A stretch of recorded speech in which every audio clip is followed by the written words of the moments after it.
Pero, BBM,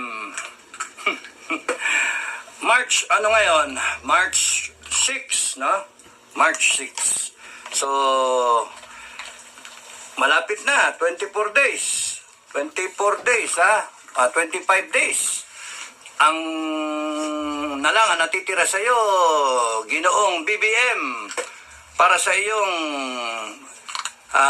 drug test na hinihingi namin, mga kababayan, na magkaroon ka ng drug test not by way of saliva o ng blood test, pero sa buhok mo, para matapos ang issue about drug use, di ba?